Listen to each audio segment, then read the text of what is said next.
আসসালামু আলাইকুম আরহামতুল্লাহি ওবারাকাতু। আসুন লাইলাতুল কদরের রাত আমরা কিভাবে কাটাবো সেই বিষয়ে একটু আলোচনা করি। সবাই একই রকমভাবে লাইলাতুল কদরের রাত কাটাতে পারবে না, আর সেটাই স্বাভাবিক। কেউ অসুস্থ, কেউ ব্যস্ত মা, কেউ বা ব্যস্ত কর্মজীবী, কেউ যৌথ পরিবার সামলাচ্ছে, কেউ অতিথি সামলাচ্ছে, কেউ ছোট বাচ্চা নিয়ে জেগে আছে, কেউ শারীরিকভাবে খুব ক্লান্ত বা অসুস্থ। তাই অন্যের দিকে না তাকিয়ে নিজের সামর্থ্য অনুযায়ী এই রাতকে সুন্দর করে তুলুন। আল্লাহ সাধ্যের অতিরিক্ত আপনাকে কিছুই দিবে না। 1 নাম্বার, রাতে এনার্জি পাওয়ার জন্য দুপুর দিকেই একটু পাওয়ার ন্যাপ নেবেন।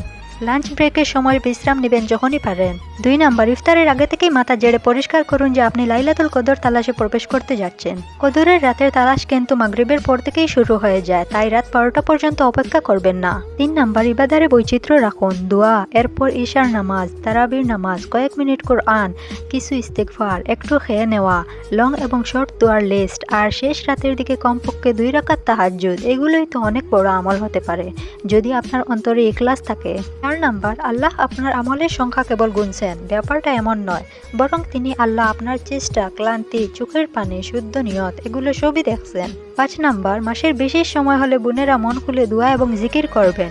বেশি বেশি আল্লাহুম্মা ইন্নাকা আফুন দোয়া পড়বেন।